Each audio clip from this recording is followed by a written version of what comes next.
Hi மக்களே, welcome back to YouTube channel. So ஒரு unexpected twist தான் சரிகடி காசில். ஸோ நிறைய பேர் இந்த கேட்டுகிட்டே இருந்தீங்க, எப்படி வந்து அவ்வளோ அமௌண்ட் ரெடி பண்ணி கட்ட முடியும் அப்படின்னு சொல்லிட்டு. ஸோ நிறைய பேர் கமெண்ட் செக்ஷன்லையுமே சொல்லியிருந்தீங்க, இந்த மாதிரி ரோஹிணி வந்து பார்லர் வித்துட்டு வந்து காசை கொடுத்துருவாங்களா திருப்பி அப்படின்னு சொல்லிட்டு. பட் இது வந்து நடக்காத ஒரு விஷயமாச்சு அப்படின்னு சொல்லி நம்ம நினச்சிட்டு இருக்க நேரத்தில் ஆமாங்க அதுதான் உண்மைன்னு சொல்லி ஒரு ட்விஸ்ட்டை வந்து டீம்ஸ்லேருந்து கொடுத்துருக்காங்க. எஸ் வந்து அந்த பார்லர் வந்துட்டு இன்னொருத்தவங்களுக்கு இது பண்ணிட்டு சேல் பண்ணிட்டு அந்த அமௌண்ட்டை தான் வந்து ரோஹிணி வந்து வீட்டில் கொடுக்குறாங்க.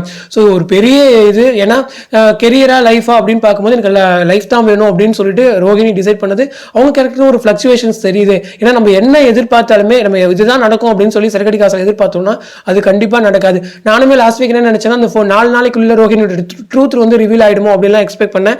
பட் அதையெல்லாம் தாண்டி இவ்வளோ ஒரு சீக்கிரமா இந்த பார்லர் கதையை எடுத்து மூடுற மாதிரி கொண்டு வந்துட்டாங்க. ஸோ அதுவும் இல்லாமல் இந்த தினேஷ் கேரக்டர் இருக்காரு, ஸோ அவருமே சீரியல் வந்து ரொம்பவே இம்பார்ட்டன்ஸ் கொடுக்குறாங்க. ஸோ இன்னைக்கு வந்துட்டு கால் பண்ணிட்டு 50,000 கிட்ட ரெடி பண்ணி கொடுக்கணும் அப்படின்னு சொல்றாங்க. ஸோ தொடர்ந்து அந்த சைட்ல இருந்து ஒரு ட்ராக் மூவ் ஆகிட்டு தான் இருக்கு. ஸோ வெயிட் பண்ணி தான் பார்க்கணும், சீக்கிரம் வந்து ட்ரூத் ரிவீல் ஆகிடும் அப்படின்ற மாதிரி தான் எனக்கும் தோணுது. அது மட்டும் இல்லாமல் நடுவில் வந்து இந்த ஃபேமிலி ட்ராக் வேற இருக்கு. ஸோ ஃபேமிலி ட்ராக்லாம் வந்து நடுவில் இப்போதைக்கு வராது அப்படின்ற மாதிரி நீங்க சொல்லியிருந்தீங்க. பட் நடுவில் வராது அப்படின்னு சொல்றதுக்கு ஏன் வந்து அவ்வளோ ஆர்வமாக பேசினாங்கன்னு தெரியல. ஏன்னா நீங்க முத்து சொன்னது அப்படிதான் இருந்துச்சு. எனக்கு தெரிஞ்சு இந்த ஸ்கெடியூல் எதுவுமே அந்த ஃபேமிலி ட்ராக் எதுவும் ஷூட் பண்ணல. மேபி நெக்ஸ்ட் ஸ்கெடியூல் எடுக்கிறதுக்கு சான்சஸ் இருக்கு.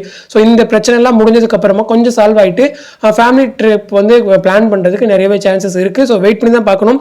அது மட்டும் இல்லாமல் இன்னைக்கு நம்ம ரவி ஆக்ட் பண்ணிட்டு இருக்காரு இல்லையா, ஸோ பிரணவ் அவருக்கு வந்து இன்னைக்கு பர்த்டே. ஸோ நம்ம சார்பாக வந்து விஷயம் தெரிவிச்சுக்கலாம். ஸோ உங்களுக்கு விஷயம் வந்து கமெண்ட் செக்ஷனில் சொல்லுங்க.